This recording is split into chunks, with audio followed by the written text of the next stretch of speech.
Hello everybody, today we are going to start a new lesson. The name of our lesson is An Epitome of Courage. Today we are going to understand the story of the lesson in a short way. Okay students, An Epitome of the Courage, this story or lesson is related with the scientist. The name of scientist is Stephen Hawking. Stephen Hawking is the one of the greatest scientists of the century. He was known for his Big Bang theory and he was a disabled person. He was suffering from a rare disease, ALO or Lou Gehrig's. He was suffering from this disease. He lost the control over his body. He was sticking onto a wheelchair or he was confined to a wheelchair. He lost the control over his hands. From his childhood, Stephen Hawking was interested in the maths and music, but in the university there was no these subjects were available for the study. So Stephen Hawking, not interestingly, chooses physics for his studies. Afterwards, when he was 17, he come to know that he was suffering from a rare disease, Lou Gehrig's. But he did not remain as a diseased person. He faced the disease very bravely. He became engaged with the Jane Wiley. He lived his life as a common or a person who did not have any disease. Afterwards, he writes many books. He was honored with the honorary PhD or he was awarded with the many honors. He writes the books in a very simple way. People understand the language of his people very easily.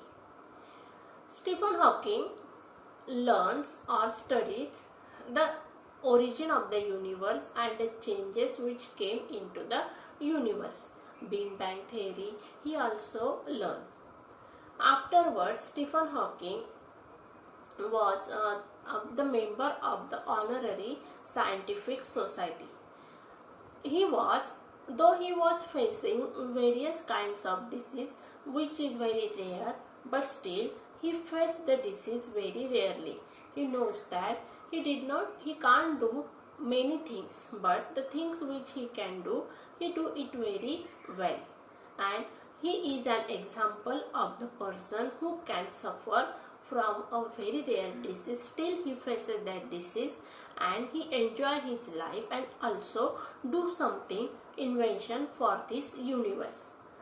बघा विद्यार्थ्यांनो, आपल्या लेसनचं नाव आहे अन इपिटमी of courage. याचा अर्थ काय? धैर्याचं मूर्तिमंत उदाहरण. आपल्याला या लेसन मध्ये स्टोरी शिकायची आहे डॉक्टर स्टीफन हॉकिंग यांची.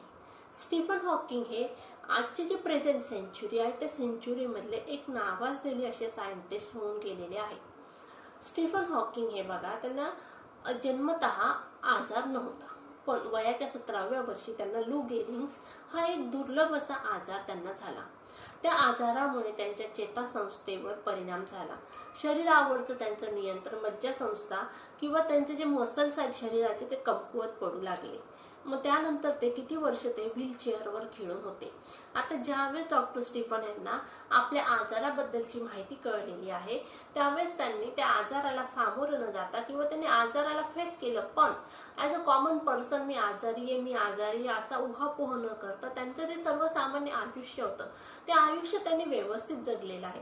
त्याचवेळी त्यांनी जेन वाइल्डीच्या बरोबर लग्न केलं, आयुष्यामध्ये वेगवेगळे सिद्धांत मांडले, त्यांनी पुस्तकं लिहिली, त्यांच्या पुस्तकांना वेगवेगळे अवॉर्ड्स मिळाले. पुस्तकं अतिशय छान अशा सोप्या अशा भाषेत लिहिल्यामुळे सर्वसामान्य लोकांना त्यांची पुस्तकं वाचायला सोपी जात होती. त्याचबरोबर त्यांनी PhD ही डिग्री पण घेतलेली आहे. विविध युनिव्हर्सिटीचे मानद म्हणून त्यांना सन्मान देण्यात आलेला आहे. डॉक्टर स्टीफन हॉकिंग यांनी बिग बँग थिअरी मांडली, विश्वाची उत्पत्तीची थिअरी मांडलेली आहे. अशा प्रकारे बघा, त्यांच्या नंतरच्या आयुष्यामध्ये डॉक्टर स्टीफन हे फक्त खुर्चीला खेळून होते. त्यांना खुर्चीवर बसून राहावं लागायचं, त्यांना मोठं काम करत नव्हते, परंतु त्यांनी पायाच्या मदतीने किंवा एका सहकार्याच्या मदतीने त्यांनी आपले सर्व सिद्धांत किंवा थेरीज त्या ठिकाणी मांडलेले आहेत.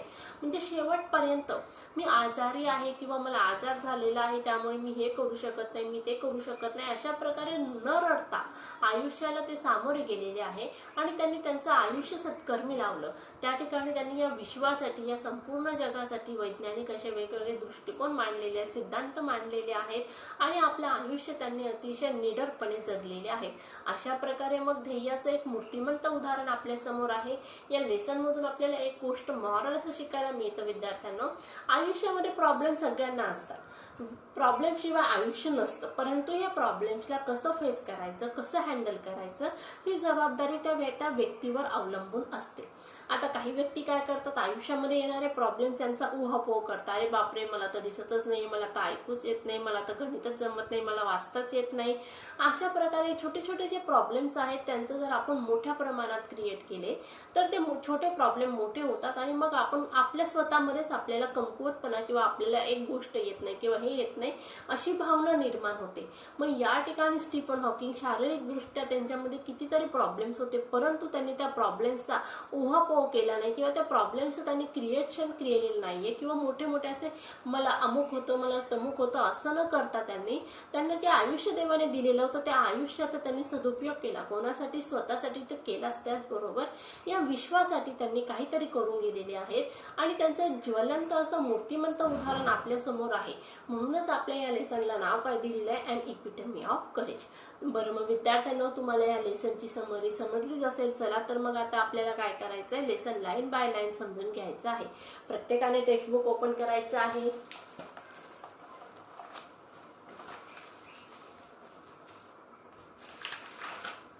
An epitome of courage. We often tend to hide behind our weaknesses, disabilities, handicaps, or mourn over them our whole life. Through Dr. Stephen Hawking, one of the greatest scientists of this century, did not do so. In spite of suffering from a very rare and dreaded disease, Dr. Hawking continued his research undaunted. His exemplary courage should inspire us to do our best, even under trying circumstances. बघा विद्यार्थ्यांनो, मी तुम्हाला आता जे सांगितलं तेच या सुरुवातीच्या पॅसेजमध्ये देण्यात आलेलं आहे. काय सांगितलंय बघा, वी ऑफन टेंड टू हाईड. टेंड टू हाईड म्हणजे काय, आपल्याला सवय असते किंवा आपण करतो, कुठली गोष्ट करतो. हाईड म्हणजे काय, लपवतो. काय लपवत असतो, आवर विकनेसेस. विकनेसेस म्हणजे काय, आपल्या कमकुवत बाजू. डिसॅबिलिटीज म्हणजे काय, आपण ज्या गोष्टी करू शकत नाही अशा गोष्टी. हँडिकॅप्स म्हणजे काय, हातात व्यंग आहे, पायात व्यंग आहे, दिसत नाही, असे वेगवेगळे प्रॉब्लेम सगळ्यांनाच असतात. पण आपण काय करतो, त्या गोष्टी लपवण्याचा प्रयत्न करतो किंवा or mourn over them our whole life through. पण आणि आपण काय करतो, मला दिसतच नाही, कानाने ऐकू येत नाही, माझा हातच तुटलेला आहे, मला देवाने हे दिलं नाही, मला देवाने ते दिलं नाही, अशा प्रकारे आपण आयुष्यभर रडत राहतो किंवा देवाच्या नावाने काटे घसरत राहतो थोडक्यात. पण या ठिकाणी डॉक्टर स्टीफन हॉकिंग यांनी यापैकी कुठलीही गोष्ट केलेली नाहीये. Doctor Stephen Hawking, one of the greatest scientist of this century, did not do so. आजच्या या युगातील एक जे महान वैज्ञानिक आहे डॉक्टर स्टीफन हॉकिंग यांनी त्यांच्या जे आजारपण होतं किंवा त्यांना जे काही शारीरिक प्रॉब्लेम्स होते त्या प्रॉब्लेम्सचा त्यांनी उहापोह केलेला नाही आहे. In spite of suffering from a very rare and dreaded disease. In spite of म्हणजे काय, म्हणजे सफरिंग फ्रॉम म्हणजे त्यांना जरी हा आजार होता, कुठला आजार होता बघा, रेअर म्हणजे खूप दुर्मिळ असा, अँड ड्रेडेड म्हणजे काय, टेरिबल, भयानक असा त्यांना आजार होता. Doctor Hawking continued his research undaunted. आता त्यांनी न थांबता आपले जे संशोधन आहे ते संशोधन त्यांनी अखंडपणे केलेलं आहे. His एक्झेम्पलरी courage. एक्झेम्पलरीचा अर्थ दिलाय बघा या ठिकाणी, वर्थ ऑफ इमिटेशन अँड ॲडमायरेबल. म्हणजे आपण सगळ्यांनी त्यांच्या गोष्टीचं अनुकरण केलं पाहिजे आणि त्यांच्या कार्याची स्तुती केली पाहिजे असं त्यांचं जे धाडस आहे. शुड इन्स्पायर अस, ते आपल्याला सगळ्यांना कसं आहे, प्रेरणा देणार आहे. To do our best even under trying circumstances.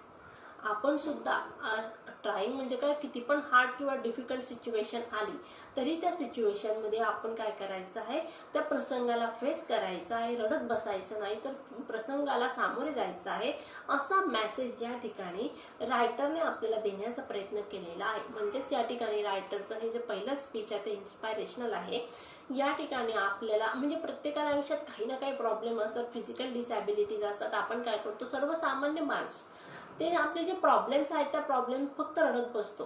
पण या ठिकाणी डॉक्टर स्टीफन हॉकिंग यांना एक अतिशय असाध्य असा किंवा भयानक असा आजार होता. त्या भयानक आजाराच्या ठिकाणी त्यांनी कुठल्याही प्रकारे त्याच्या पुढे हात टेकले नाहीयेत, तर त्या आजाराला ते सामोरे गेलेले आहेत. बघूया काय होतं ते.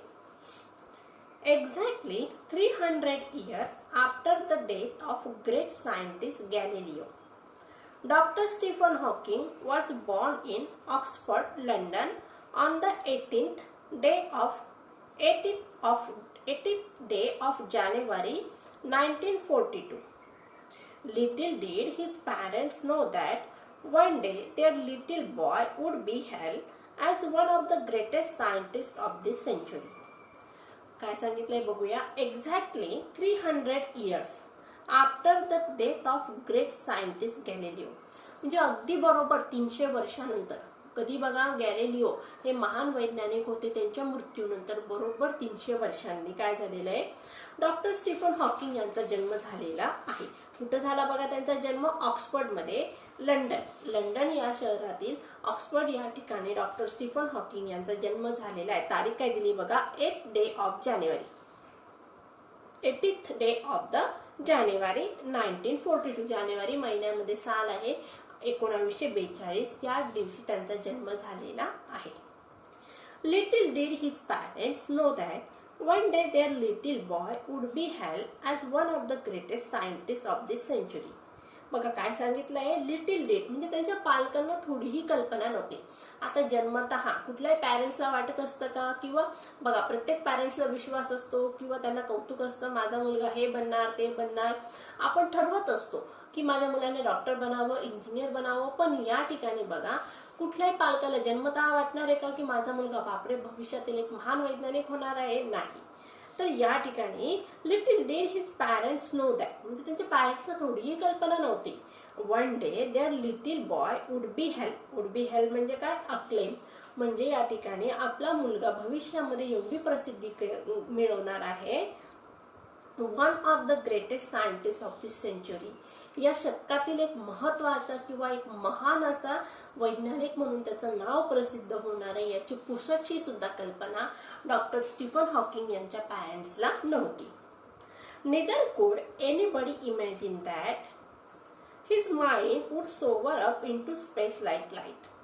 आणि बघा, नेदर म्हणजे नाही असं पण नव्हतं, एनीबडी इमॅजिन कोणी सुद्धा कल्पना केली नव्हती कुठल्या गोष्टीची. बघा, his mind would soar up म्हणजे काय, rise high into space like light म्हणजे ज्याप्रमाणे अवकाशामध्ये प्रकाश किरण उंचावत जात असतात किंवा प्रकाश किरणांनी संपूर्ण आकाश व्याप्त करून घेतलेलं असतं, त्याप्रमाणे स्टीफन हॉकिंग हे संपूर्ण जे एक सेंचुरी आहे त्या सेंचुरीमध्ये फक्त स्टीफन यांच्या नावाचा बोलबाला राहणार आहे अशी कोणीही कल्पना केली नव्हती.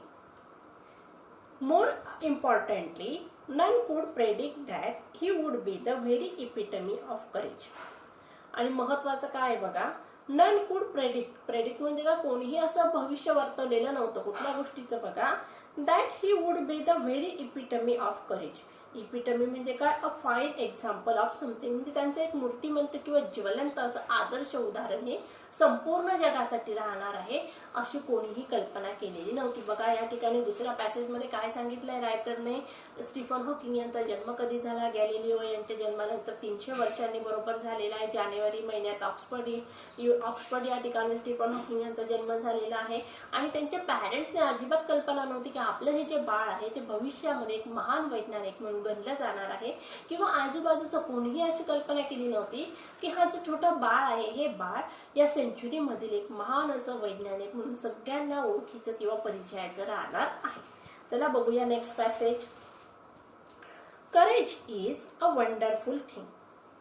It is that quality which makes people not lose heart when faced with a great calamity. आता बघा, करेज म्हणजे काय? धैर्य. धैर्याबद्दल माहिती सांगितलेली आहे. Courage is a wonderful thing. Courage काय आहे? एक अतिशय महत्त्वाची अशी आश्चर्यकारक अशी गोष्ट आहे. It is that quality which makes people not lose heart. आणि हे असं गुण आहे, करेज म्हणजे धाडस हे असा गुण आहे की ज्याच्यामुळे काय होतं बघा, makes people not lose heart. लोकांना म्हणजे आपलं लूज हार्ट म्हणजे काय, या ठिकाणी हिंमत गमवत नाही लोक. धैर्यापुढे लोक काय करतात, हिंमत गमवत नाही. Wien face with the great calamity. किती पण मोठमोठे संकट आली व त्या संकटांमधून बाहेर पडण्यासाठी जर त्यांच्यामध्ये धाडस असलं तर धाडसाने किंवा धाडसाच्या मदतीने लोक अनेक प्रॉब्लेम्स फेस करत असतात. आता बघा, केरळमध्ये प्रचंड प्रमाणात ओला दुष्काळ पडलेला होता. त्या ठिकाणी प्रचंड प्रमाणात पाऊस झालेला होता. लोकांची घरं वाहून गेली, बिल्डिंग्स वाहून गेलेल्या आहेत. म्हणजे पैसा, अडका, प्रॉपर्टी असेल नसेल ते सगळं वाहून गेलं. बिचाऱ्या लोकांना अंगावरच्या कपड्यांवर घराच्या बाहेर पडावं लागलेलं आहे किंवा जीव वाचवून इकडं तिकडं सैरावैरा पडावं लागलेलं आहे. आता या ठिकाणी ही कॅलॅमिटीज होतीये, परंतु केरळमधील लोकांनी या कॅलॅमिटीवर काय केलेलं आहे, धाडसाने त्यावर मात केलेली आहे. आता केरळ हे सुस्थापित झालेलं आहे. म्हणजेच पूर्वी जसे त्या लोकांचे व्यवसाय धंदे होते किंवा घरदार होते, त्यांनी अडचणींना सामोरे जाऊन सुद्धा आपलं आयुष्य एका मार्गाला लावलेलं आहे. मग या ठिकाणी रायटरला काय सांगायचं, जर तुमच्याकडे धाडस असेल तर धाडसाच्या बळावर तुम्ही कुठलीही गोष्ट किंवा कुठल्याही प्रसंगातून त्या ठिकाणी तुम्ही बाहेर पडत असतात. मग प्रत्येकाकडे काय पाहिजे, धाडस पाहिजे. आता धाडस हे कसं इंटरनल असतं. प्रत्येकाच्या शरीरामध्ये देवाने गॉड गिफ्टेड गिफ्ट येते, पण त्याचा वापर आपण करत नाही. हाच एक महत्त्वाचा प्रॉब्लेम आहे. साप दिसल्याबरोबर आम्ही 4 पावलांनी मागे सरकतो आणि साप साप करत ओरडतो. मग या ठिकाणी तुम्ही धाडसी आहात का? नाही.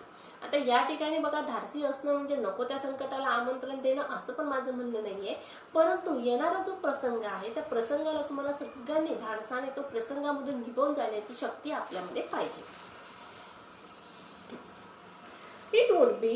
It would not be an exaggeration to say that Dr. Stephen Hawking, a living legend of cosmology, is the very personification of courage and hope. बघा, रायटरने काय सांगितलेलं आहे, it would not be an exaggeration. Exaggeration म्हणजे काय, मग ही अतिशयोक्ती होणार नाही म्हणजे कुठल्या गोष्टीची. टू से दॅट, जर मी असं म्हटलं तर ही अतिशयोक्ती होणार नाही. काय म्हणायचं रायटर यांना, that doctor Stephen Hawking, a living legend of the cosmology. Living म्हणजे काय, जिवंत असं, मूर्तिमंत असं उदाहरण आहे. कॉस्मॉलॉजी म्हणजे काय, या विश्वाची उत्पत्ती कशी झाली या ठिकाणी अर्थ दिलाय बघा. कॉस्मॉलॉजी म्हणजे study of the origin and development of the universe. म्हणजे या विश्वाची उत्पत्ती कशी झाली, वाढ कशी झाली याचा अभ्यास करणारं शास्त्र, याला काय म्हणायचं, कॉस्मॉलॉजी. मग डॉक्टर स्टीफन हॉकिंग हे काय, जिवंत असं मूर्तिमंत उदाहरण आहे कशाचं, कॉस्मॉलॉजीचं. Is the very personification of courage. धैर्याचं एक मूर्तिमंत असं धाडस आहे. कोण आहे या धाडसाचं जिवंत उदाहरण, कोण आहे, मग डॉक्टर स्टीफन हॉकिंग.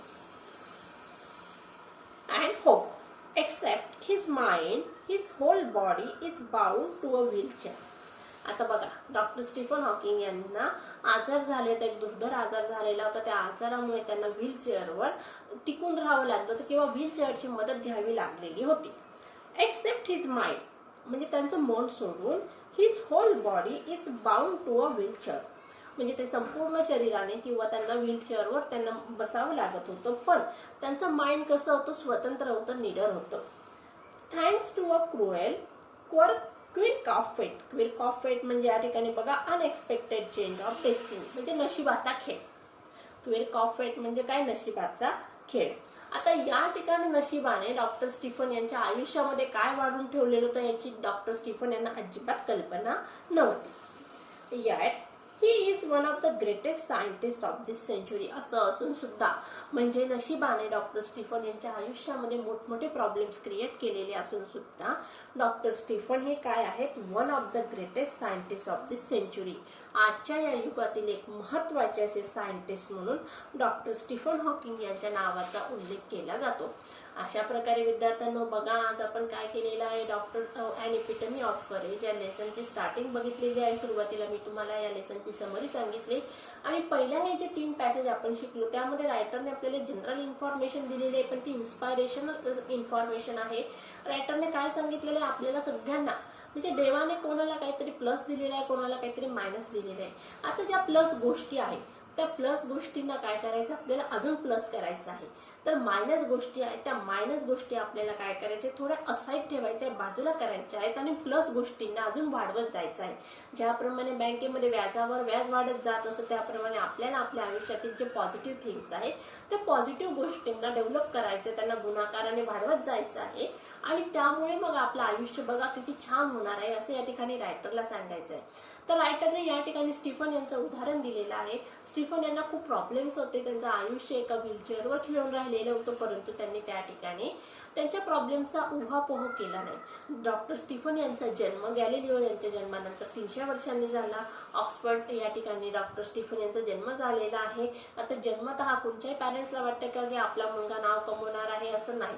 तर बाळाची ग्रोथ करताना आई वडील काही स्वप्न बघत असतात, परंतु जन्मतः कोणी असं प्रेडिक्ट करत नाही की माझा मुलगा अमुक होणार आहे किंवा धमुक होणार आहे. पण या ठिकाणी मग डॉक्टर स्टीफन यांच्या पॅरेंट्सने पण इमॅजिन केलं नव्हतं, परंतु डॉक्टर स्टीफन काय आहे या सेंचुरीमधील एक महत्त्वाचे असे वैज्ञानिक म्हणून गणले जात आहे. आता या ठिकाणी डॉक्टर स्टीफन यांना काय सांगितलेलं आहे, धैर्याचं एक मूर्तिमंत असं उदाहरण या ठिकाणी रायटरने म्हणून त्यांचा गौरव केलेला आहे. मग विद्यार्थ्यांनो, आता नेक्स्ट पार्ट आपल्याला नेक्स्ट लेक्चरमध्ये कंप्लीट करायचा आहे. आज जे शिकवलं ते तुम्हाला समजलंच असेल. चला मग पुढच्या लेक्चरला भेटण्यापूर्वी तुम्ही आजचा लेसन रीड करून ठेवायचा आहे. So students, take care and good bye.